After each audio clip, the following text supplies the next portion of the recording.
guest this week. We're not going to waste any time because we have a lot to talk about. I'm Dan Calachico. Craig Lagans is with me. And joining us from the world of Twitch, from the world of video games, she wanted to talk wrestling, and I ducked her for a month because I wasn't feeling well, and I finally brought her back, and her kids are there too. Momo! Yep. Hi, guys.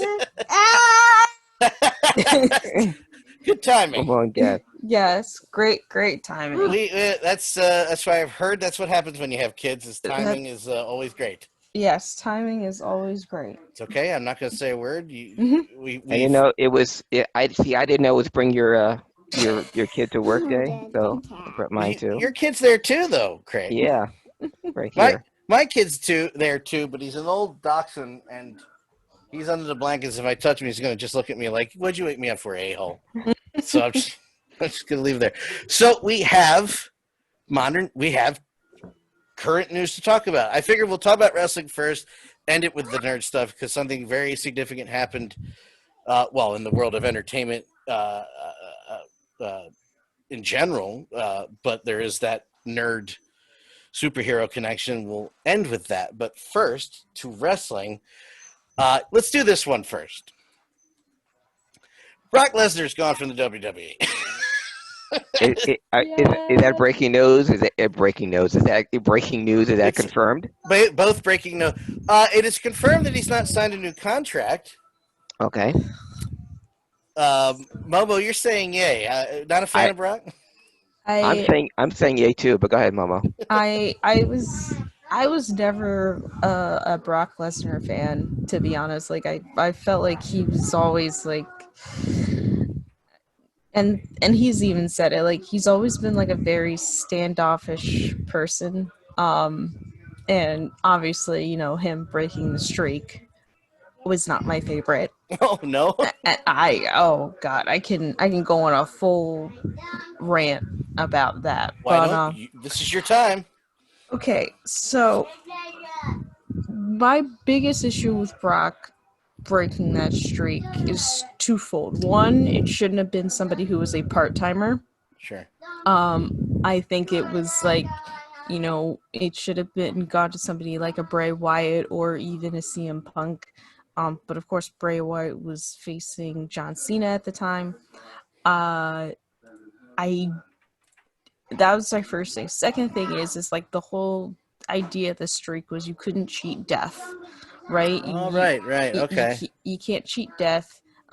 Death is always gonna come, and for Brock Lesnar to come in as a part-timer and basically quote unquote cheat death, I didn't like that. And another thing too, I think like the rumor is that him and Undertaker, Mark Calloway, they do not like each other, but they'll work together. So I don't know if it was his decision to have Brock break the streak or not. Either way, not a fan of it. Should have been a part-timer, and if you're gonna end the streak, you should have just retired then and there. Wow. And it wouldn't, and nobody would have had a problem with it. But that's just me. Craig, your rebuttal while I take care of things on the back end? I don't have much of a rebuttal. I agree that my problem with Brock Lesnar, just period, just him being a part-timer. Him being the champion, as long as he was, took away from people, you know, like a Drew McIntyre or Seth that could have been champion or could have ran the company while he was out doing whatever, or, you know, doing, you know, 4 shows a year. I've never been a fan of The Undertaker. I've made this point very clear on this very podcast, and I do agree with Momo that if you are going to break the streak, I don't know about this cheating death thing, but it should have been, I thought it should have been Punk, or even if you wanted to, because he's always going to be there, Randy Orton, and that would have elevated his legend killer status. And Randy Orton is still here. So either one of those people I would have been fine with. And yes, as soon as Undertaker lost, he should have retired, which I said many times on this very podcast. Undertaker should have retired 5 years ago. He should have retired after he lost to Brock. that should have been it. Or even, hey, even when he left his boots and his jacket and his hat in the ring, maybe that would have been a good time to say goodbye, Yeah. since that's what you do when you retire. But Yeah. my hatred for the Undertaker is long withstanding, so I'll leave it at that. Uh, but I'm happy to see Brock go too. Is the point of this entire ramble that I'm It's happy not a he's ramble. gone. You guys have very coherent arguments, unlike my English, which is not very coherent at all. Um, Momo, I never thought of it that way. You actually added a whole other level to the streak thing. It never occurred to me the cheating death thing, and you kind of just boom. You just laid it out there. You made me hate it even more. Yeah. You made it worse. Yeah. And the reason why I suggested that Bray Wyatt break the streak is because he's kind of got a similar vibe of like he's very mysterious and very like into like the supernatural, and that could have been passed that legacy or that like mystique, that kind of thing could have been passed on to Bray Wyatt. And that kind of could have been like a passing a torch thing. But again, Vince being Vince and people making the decisions that they make and the powers that be and being creative, as it were, decided to feed Bray Wyatt to the John Cena wolves. But that is what it is. I want to thank Harry Barnett for giving me another 5 bits. Momo, you know how Twitch works. So Harry has this wonderful trick of giving me 1 or 5 bits at a time. Oh no. Yeah, he likes to play with me like that. Isn't he great? Yeah, awesome. Yeah, it's great. Speaking of Twitch, let me actually hold on. Let me do this for you. I've always been kind of like, There's been times where I really like Brock, and then there's times I really, really don't like Brock. She's right. I am awesome. Thank you, Harry. The last run was kind of okay for me. I still have the great memory of watching that Royal Rumble in Philly with Dean and Chris and Justin and that triple threat. One of the shining moments of, again, what we could argue with, who cares, it's Brock Lesnar, is him going out in that match and being attended to by medical professionals for about 10 minutes. And then all of a sudden, as we can admit, he's a great athlete because as big as he is, the size of the house that he was up at the rings at the apron like that. All of a sudden, this tree trunk was standing at ringside, like he levitated. Yeah. Great. That was a good triple threat match, but it's funny in retrospect. You guys talk about the main point. One of the main points of contention is the Undertaker streak. I don't get it at this point. Now, after all of that last ride stuff on the network with that long documentary, which was very well done, but you get to episode 5, you're like, yeah, you're right, Taker, you should stop. Stop. We agree. I do get bitter to transfer into our next conversation about Roman Reigns. I do get a little wrestling fan bitter that wasn't it. We could argue till we're all blue in the face of that match between him and Roman Reigns was not great. No, it wasn't. Oh, God. We could debate that, but the ending, when you realized everybody sitting at home and in that stage was like, oh, that's it.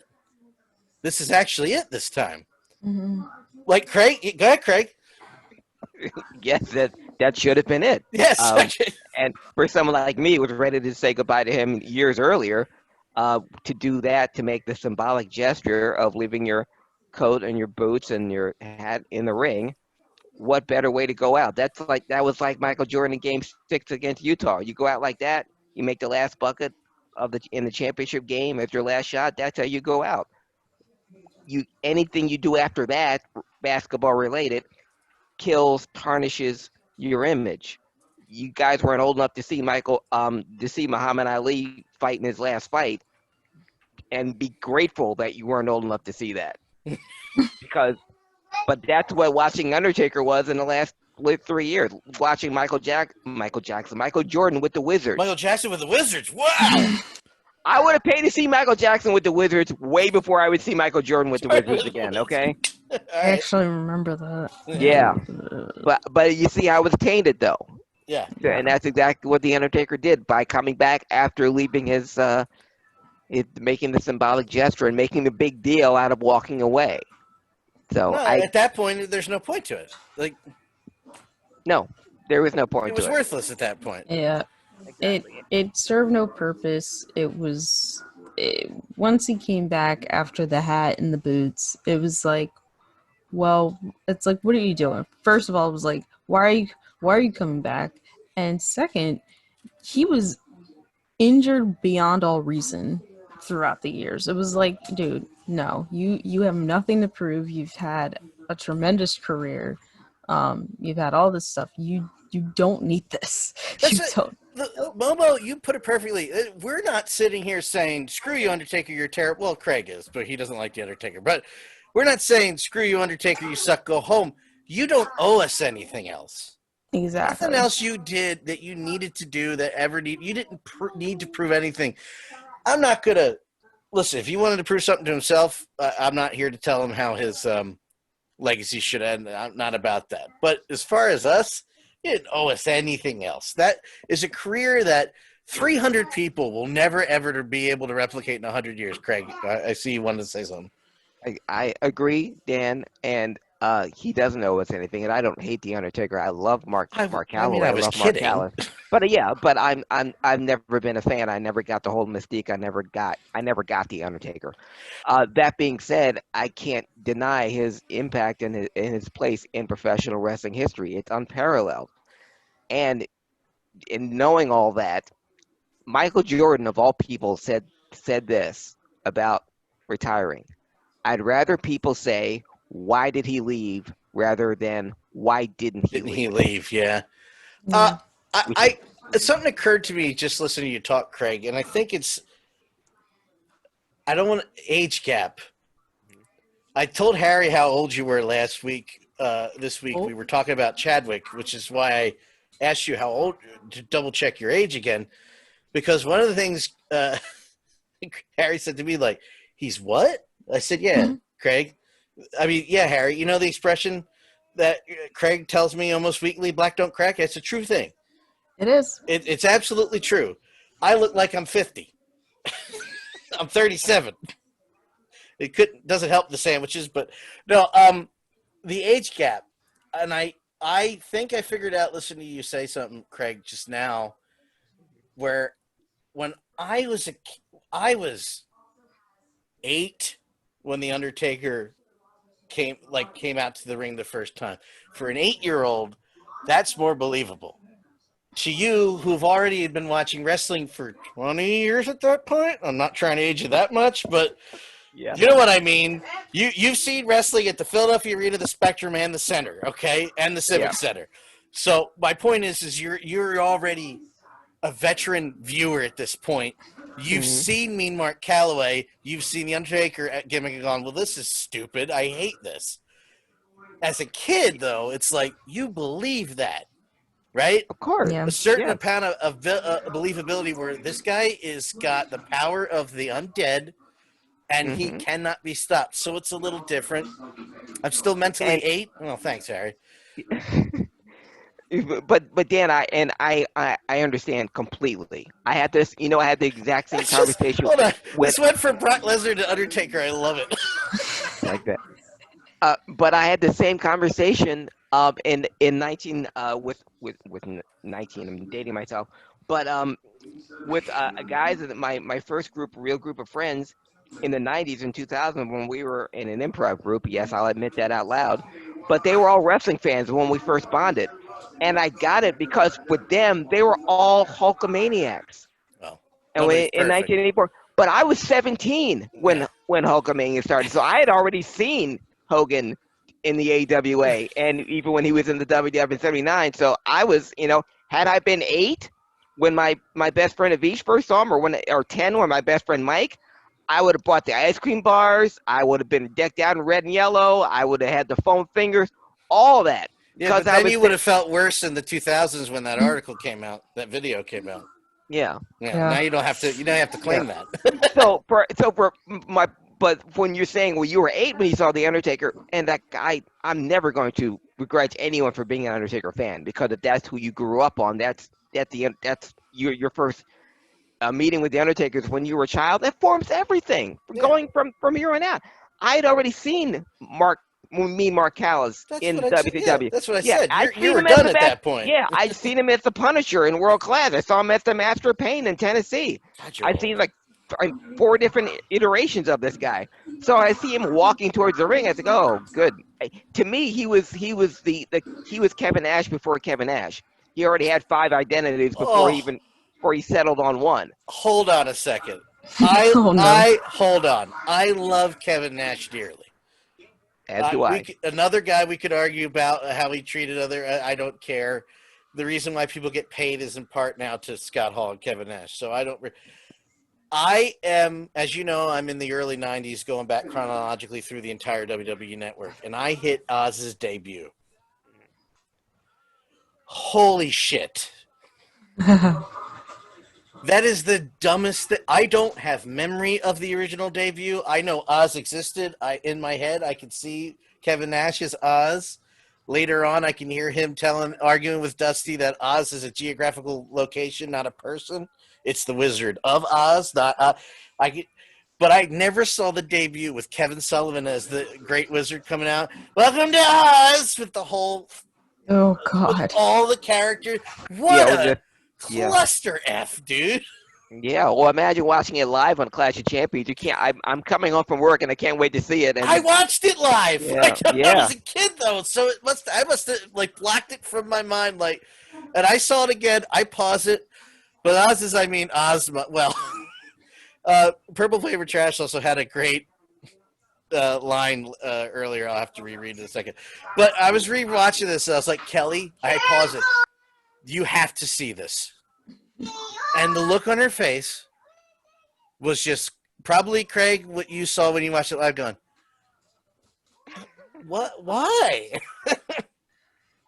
And I had to explain to my mom, now I'm rushing home from work to see Clash of Champions because it came on prime time. Yeah. And I worked from 6 to 8, or from 9 to 6, and I got home around 8. So I'm trying to get there in time to see everything. Look at you And we remembering only had your work schedule in yeah. 91. Well, and we only had the one big TV in the living room that my mom would, use to in prime time. So I had to bargain with her to watch it, and I still lived at home. And she looks at these 3 actors, paid actors, extras, dressed up like Dorothy, Cowardly Lion, and Scarecrow, Badly.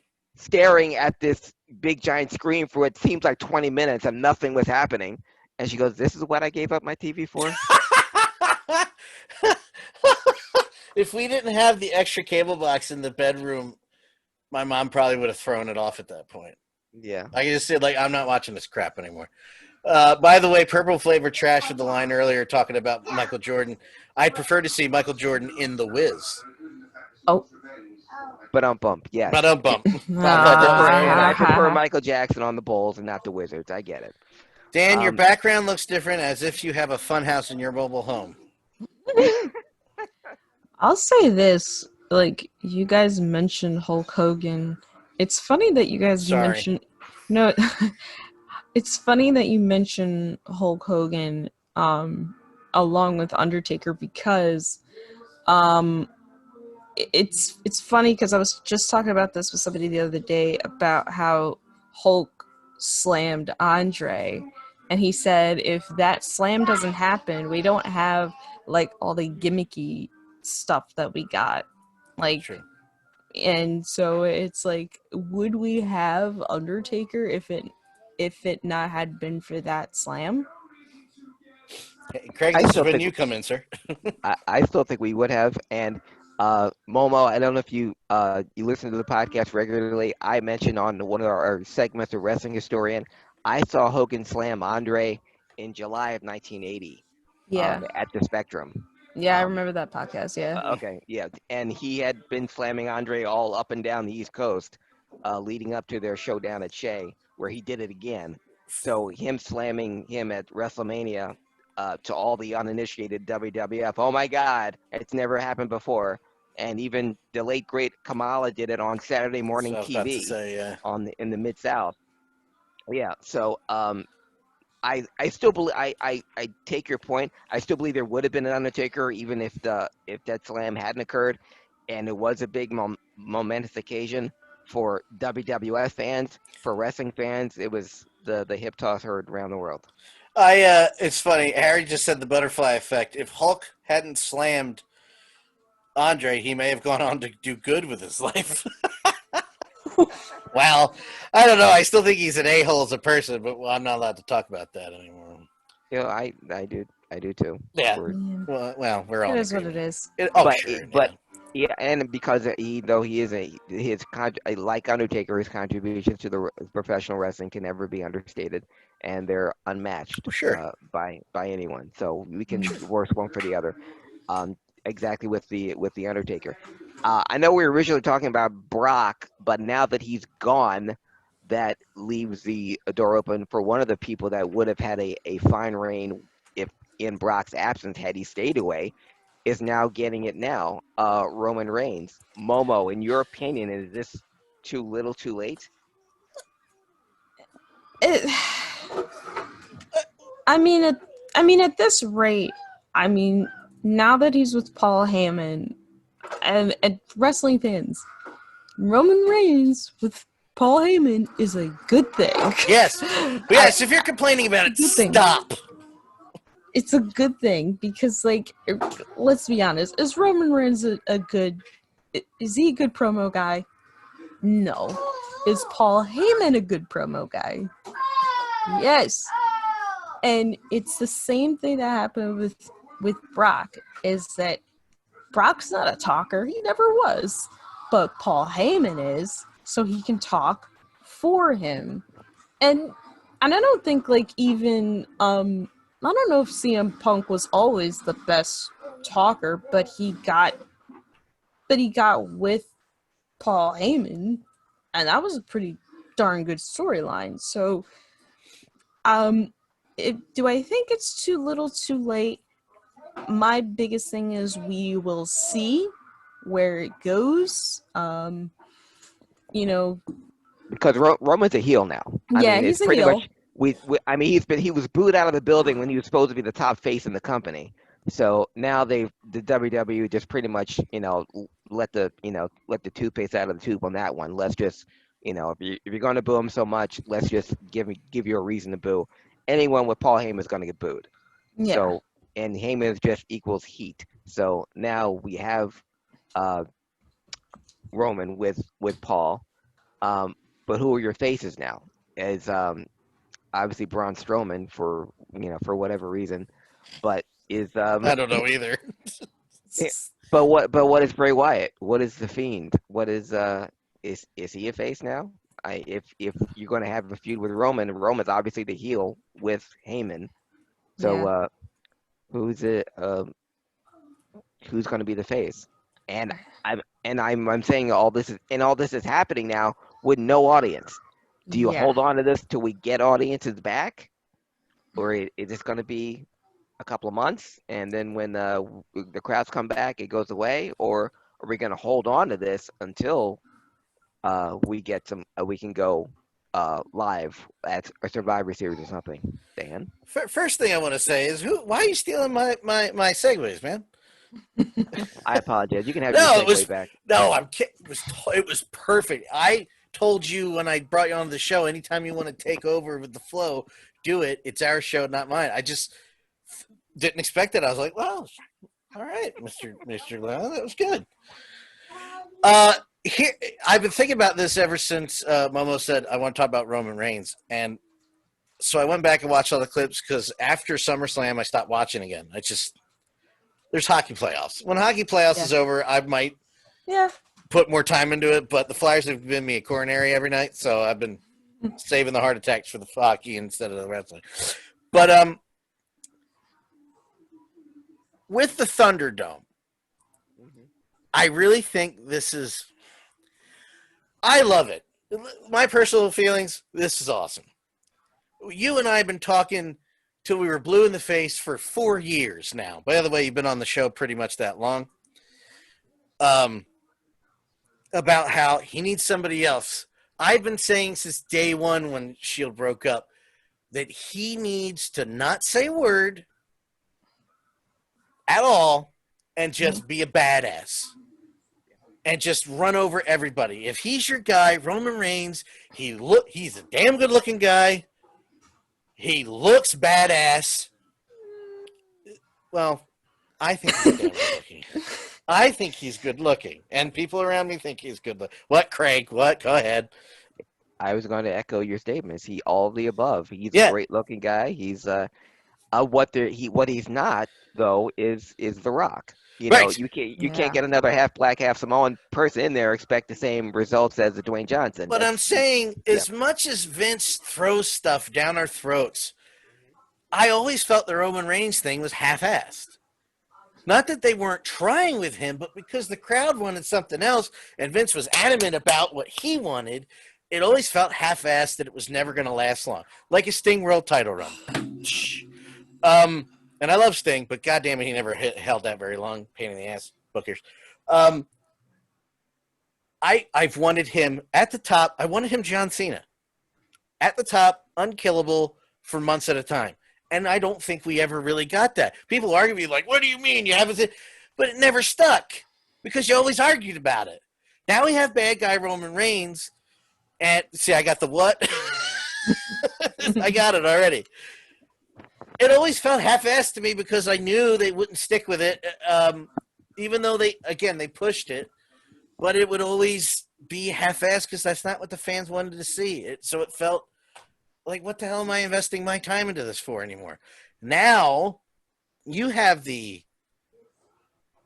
I'm going to use my words carefully here, Craig, before you take back over. The advantage of not having fans there, really? Yeah. And the producers telling them what to do? You know, you got the fans have producers in their ears now when they're in that Thunderdome. They're telling you when to react, how to react, and how loud and how long. They had that to their advantage. They don't have to worry about the crowd sound right now. They can pump in whatever they want, and they can switch out any window they want. And I'm saying go for it. And take your shirt off, dude. Not you, Craig. I meant Roman. Yeah, he's still got the bulletproof vest look on, Yep. or he's got new merch to sell. You know, wreck everything and leave. Am I crazy? Am I the only one that thought that when people were in it still felt half-assed because people didn't really want that? It always looking back, it was just like, Crowd doesn't care. What's the point? I think one of the positive things, or most positive things about Heyman with Roman Reigns now is not only do we get a full heel Roman Reigns, which we haven't had since the Shield, but every single one of Paul Heyman's guys, from going back to CM Punk and most recently with Brock Lesnar, gets a really long reign. So, you know, you said something about the Sting Championships. I can say the same about Ricky Steamboat's world title reigns. Yeah. They don't last.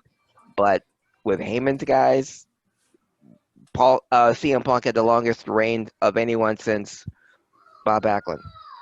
You know, more than a year and a half.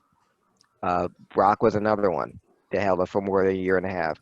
You keep him with Heyman until the crowds come back. You build on that heat. So when they do come back, not just in arenas, but in major arenas or in time for WrestleMania season, and Roman's a nuclear heel against whoever, hopefully they'll start building up someone that could.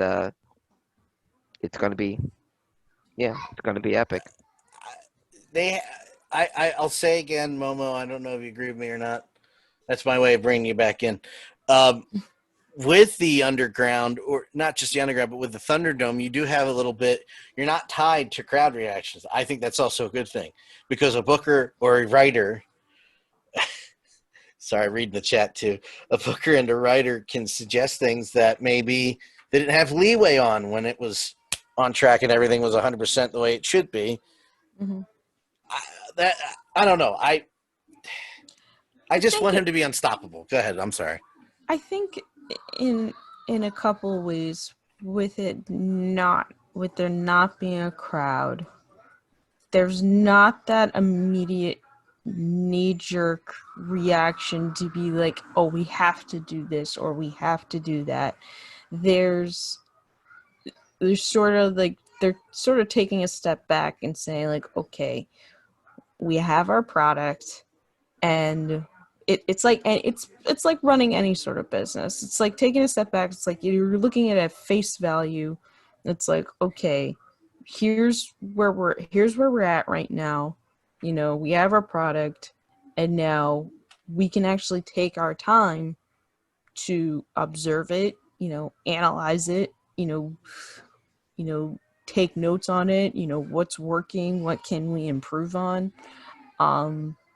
So with with Roman being the belt, you're right, they do have long reigns. So I think this is a chance. So, and I also think this can be a chance for them to go all the way, and not, as you said, Half-assing it. yes, you gotta go above and beyond. So I want him holding it for months. He probably will. It would not shock me if Yeah, it but did. I mean, I get worried with the Braun Strowman thing and the Bray Wyatt thing, and I don't know. I don't know. He's got a hold. Purple He's Flavor got a Trash. hold. What are you arguing with me?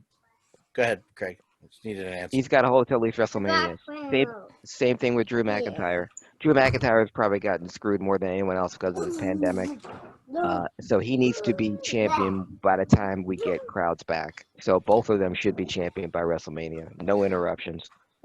Live audience is essential to wrestling as entertainment.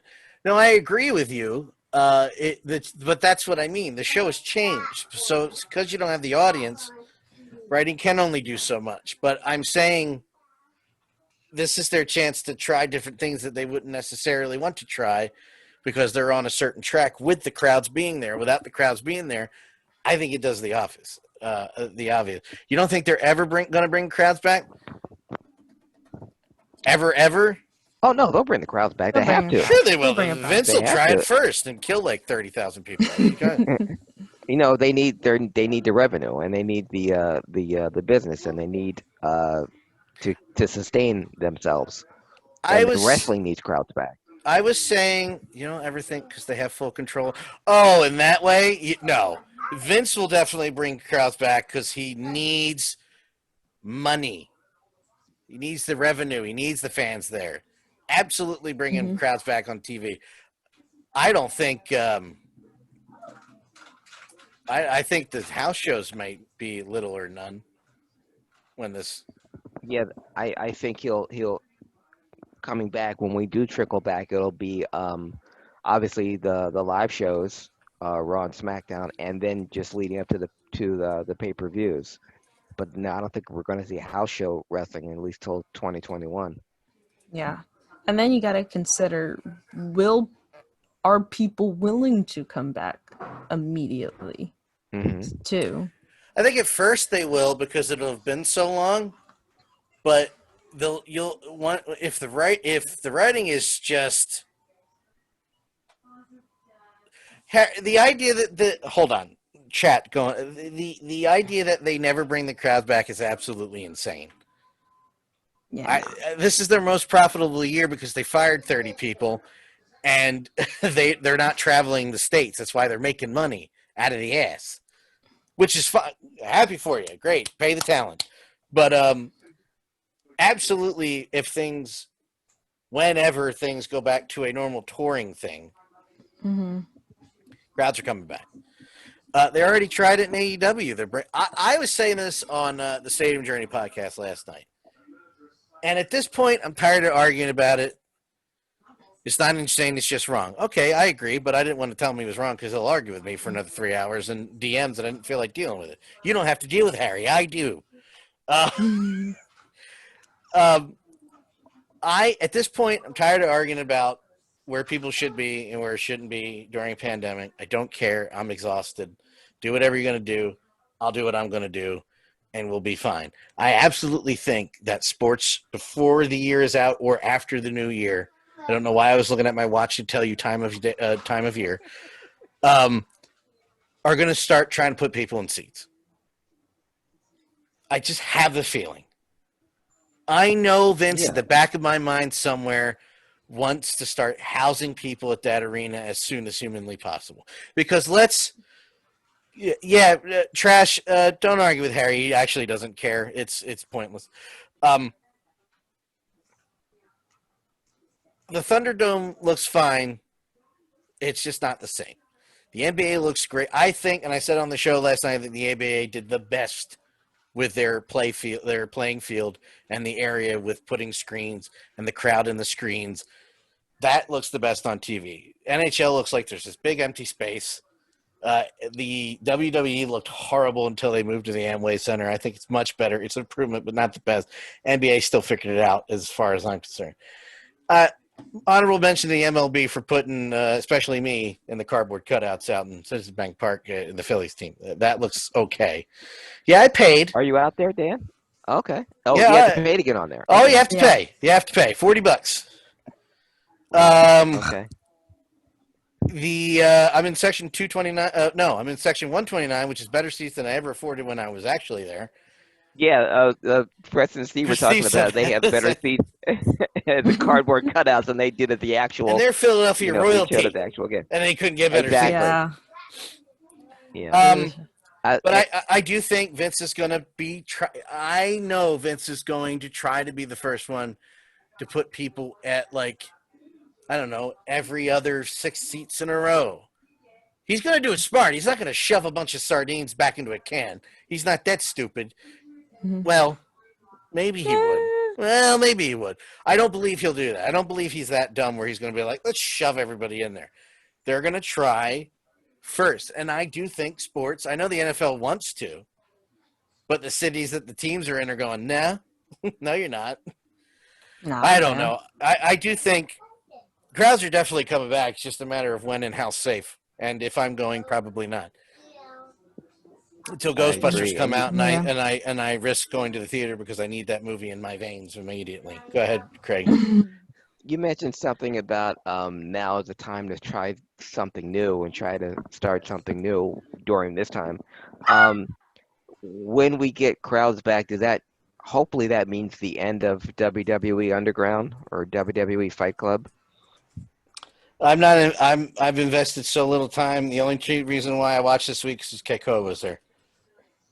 Yeah. So I don't get the same effect. I see. Momo, what do you think? It's tough. I mean, look, it's like you said, Vince is about making money. He don't care where it comes from as long as it's green and as long as you can spend it. And now, if Underground is still making him money and it is still profitable, it will be there. If not, he will axe it out. When this is over, if people will still watch it and if people are there and it's making him money, it'll still be there. But as far as I'm concerned, it's like it's just another thing. It's just another thing that WWE does in these times. So it is what it is. Craig, close it out. The only thing right now that WWE can look at is ratings, and which they've had the worst in the history of Raw. And if we're talking about segments, the WWE Underground is at or near the bottom of those. If there were such things as clickers, you would hear the collective sound of TV channels turning left and right when WWE Underground comes on the screen. Obviously, I don't know if this is Shane's baby. It's obviously everything goes by Vince's office first. He liked the idea. Otherwise, he wouldn't have said yes to it, even if it was Shane's idea. But I just don't see where the future is at, where we can speculate on the future of Roman Reigns and Drew McIntyre and the champions going forward. And I've lost track of how many. It seems like everyone has a belt now. Yeah. on every show. If we can speculate on the future of those people, I can't speculate on the future of WWE Underground. I think it had there not been, I can't say if there hadn't been a pandemic, if it still would have happened. I'm sure it would have happened either way, because I'm this is something that Shane didn't just come up with. This is something that it was Shane's idea. He wanted to buy MMA back when Mhm. it was a fledgling, once a month pay-per-view thing that was seen on the end of local news at the back of sports pages. So he wanted that from the beginning. Um, but I don't see where that's viable money wise going forward. Yeah. Like I said, it's like if he don't care where the money comes from as long as it's green, but if it's not making him money, he ain't gonna keep it. Well, we'll go back to wrestling right before the end of this, but I think this would be a perfect opportunity to take a break from wrestling real quick. And since we just did Nerd Herders last week, we couldn't do another one this week. um, you're wearing the garb of the Black Panther, Harry, appropriately because the world just lost Chadwick Boseman, and I figured, along with Momo, you two would Yeah. talk about that loss and the impact because it is an impact. No, go ahead, Craig. No, I've made my feelings known yesterday on our favorite radio show, Dan. When I heard the news on last Friday, I literally dropped the remote because I didn't believe it. Still don't. It's and I would go to. I'm sure Momo's children have a vested interest in that. One of the things I posted was the amount of kids that paid tribute to Black Panther with their action figures, laying him to rest. Uh, we concentrate on Black Panther obviously because that's his most famous role. Um, but the others is not even his most important role. Uh, Jackie Robinson was the first time I'd seen him in 2013, and then playing James Brown and Get On Up. He tackled more heroic, more iconic African American figures than any actor before or since, and doing it at such a young age. And he was diagnosed 4 years ago, and he made two Avengers films, um, and a Spike Lee movie, and all this, and the Black Panther, all while he had cancer, and all while visiting kids with cancer, and did so many great things uh, during his time here, and not only doing great things as an artist, but as a person and as an icon. He knew the role that he had in terms of influence in the African American community and what it meant to us. And he didn't take that Wakanda Forever thing as, oh, that was just, it was in the script. He learned the notion, the African dialect in Captain America Civil War in minutes, so he can have that conversation with the actor who played his father. And the actor who played his father is a South African movie legend. And we're so used to being Americanized that there's movies in Africa, in South Africa, and the man who played his father was he was like the Morgan Freeman of African movies. So him playing his father was a big deal, and he learned that African dialect for the role, and he did it in minutes right before he shot the scene in the UN in the Captain America Civil War. But that's the kind of dedication that Chadwick Boseman had, and there was a big deal about the line that he wanted to put in with him and Michael B. Jordan, who've known each other since they were 15. Um, I didn't know that. they go back a long way because they with most actors acting community they went out for the same roles, they were up for the same parts, they Yeah. knew about the same thing. We need a 18 to 25 African American male for this role, and then Michael B. Jordan and Chadwick Boseman both raised their hands. So it's like that. But it was Chadwick Boseman who came up with the line when at Killmonger's death of him not wanting to be buried but wanting to be with his ancestors Yes. who didn't have a choice. That was Chadwick Boseman's idea. to have that line put in. Uh, there's so much about him that it can be talked about or will be talked about.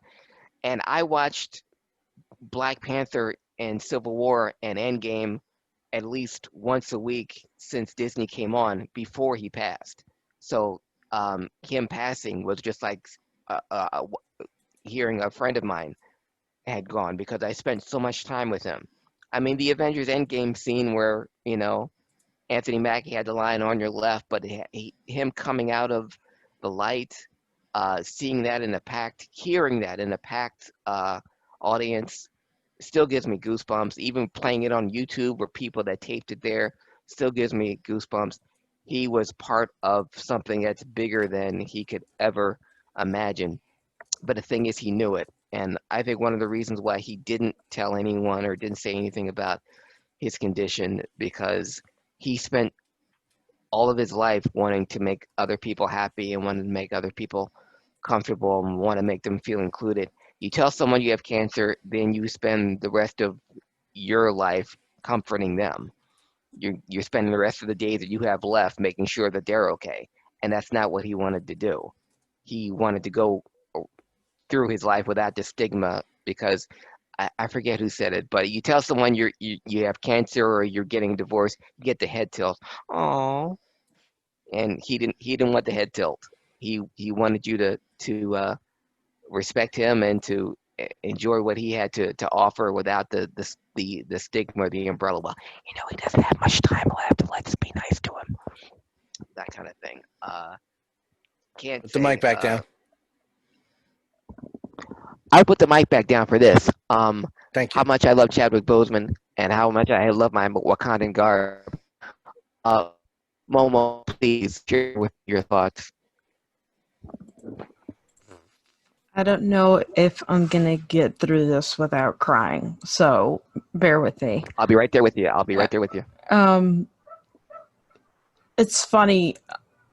I was watching Key's Real Mama Eagle on Twitch for Kobe's death and for Chadwick Boseman's death.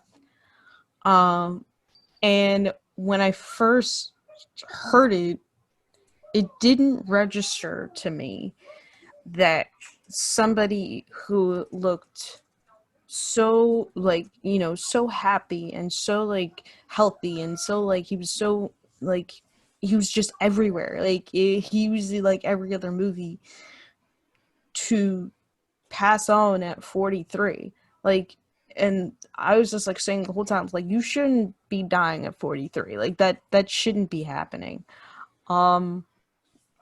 And so and then I had to actually work the next day, and I was just kind of in a fog, and one of my coworkers actually came up to me and was like, "Hey, are you okay? You're normally so cheerful." And so I'm like, "Chadwick Boseman died." He's like, "Yeah, I heard about that. It's really sad." It's and I didn't think, because usually when a celebrity dies, I say, that's, it's sad, but you don't think, and it didn't affect me. This death right here, I think this is the most affected I've been since Robin Williams' death. And you said it perfectly. I'm gonna just focus on Black Panther. He had such a that movie had such a cultural impact on the world. You would see movie theaters, you would see African Americans going in their African garb, having their dressing up, and and you knew this wasn't just another Marvel movie, because people dress up all the time going to Marvel movies, but with this one, we weren't just celebrating a superhero, we were actually celebrating a culture.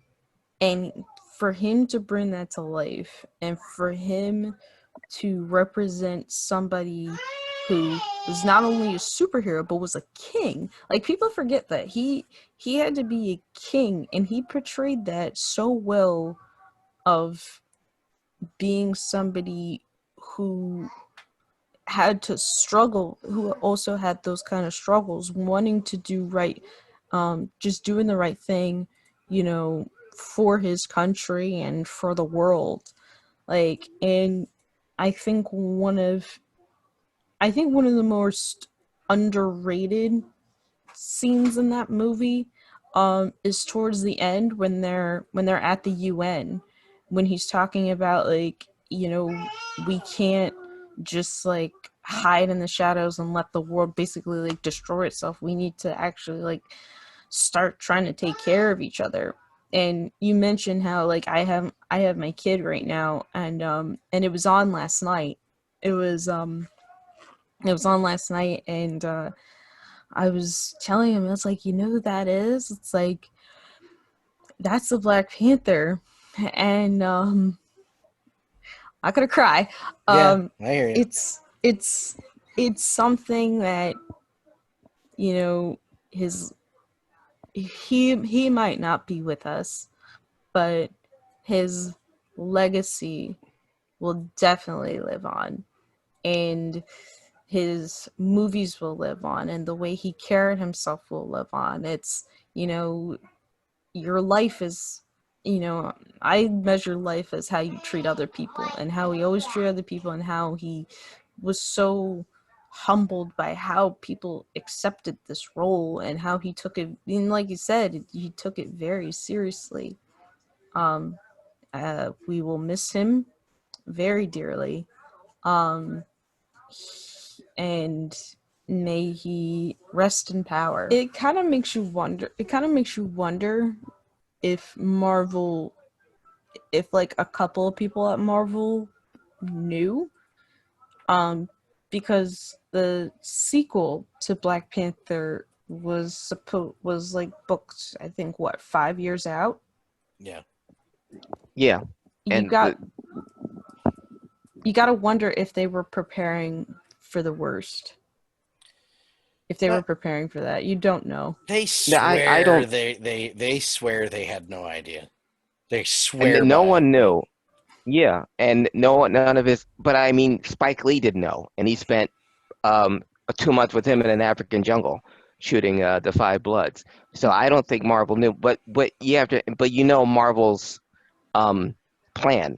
They had Yeah. got all their movies mapped out for the next 2 years, and from the time Black Panther came out, they already knew the date of when Black Panther 2 is going to come before they even started filming, before they even know how it was going to do, because this is all part of Phase 4. Black Panther 2, Captain Marvel 2, Doctor Strange 2, Shang-Chi, The Eternals, um, Black Widow. That's all part of the next phase. So Black Panther 2 is going to be made, was going to be made regardless of the circumstance. Obviously, this is unforeseen circumstance because and out of all the Marvel actors who play Marvel superheroes, Chadwick Boseman is irreplaceable. Yeah. You can have an Iron Man movie without Robert Downey Jr. And we're going to see a Captain America movie without Chris Evans, with either Anthony Mackie or Sebastian Stan. Is it A Black Panther movie without Chadwick Boseman is going to be tough. is it too soon to speculate? Do you even ask the nerd question? What do you do next? I wouldn't even. I mean, what do you? They tried on the stream Friday as we were finding out, and I started to answer, but I was like, you know what? It's too soon. This just happened. I'm not gonna. And it's too soon. They weren't going to start filming on Black Panther 2 until August of next year anyway. Regardless of the pandemic, it was still going to be due out in May of 2022. So yes, Harry. maybe, thank you. I think you missed my point as usual. Go ahead, Craig. maybe pre-production would have started, but there wasn't going to be any filming on Black Panther 2 until next year anyway. So is it too soon to talk now about it, obviously, but it's a conversation that they are going to have, and I talked about it briefly on the show. How the Black Panther is going to continue without Chadwick Boseman, unfortunately.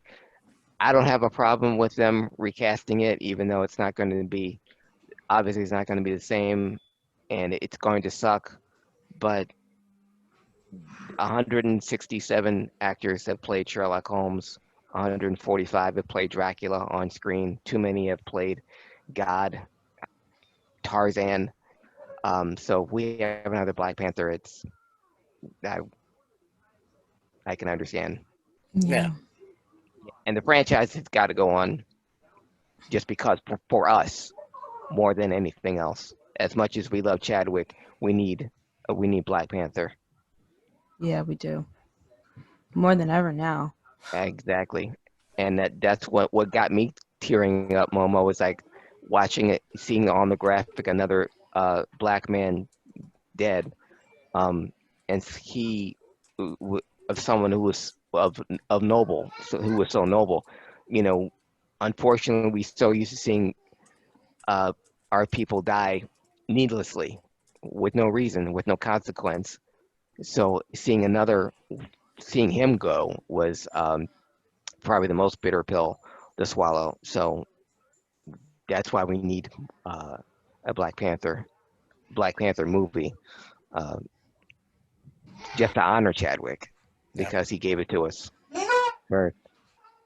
Yeah. Right. And because of that movie, I see more white kids dress up as a black superhero than ever in my life.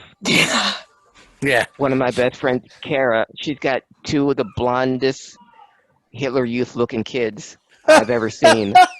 But she asked them, "What do you want to be for Halloween?" You pick any superhero you want. They pick Black Panther without hesitation. Yes, but So you got are these they little white. Nazi kids though? I don't know. All I do know is when she showed me the pictures of them on Halloween, and there's little Alan with the blonde hair sticking out of his Black Panther cartoon costume. So Oh no. that's the cultural significance of Black Panther. They wanted to be their favorite Marvel superhero, and they picked Black Panther without hesitation. Wasn't even thinking about you know Yeah.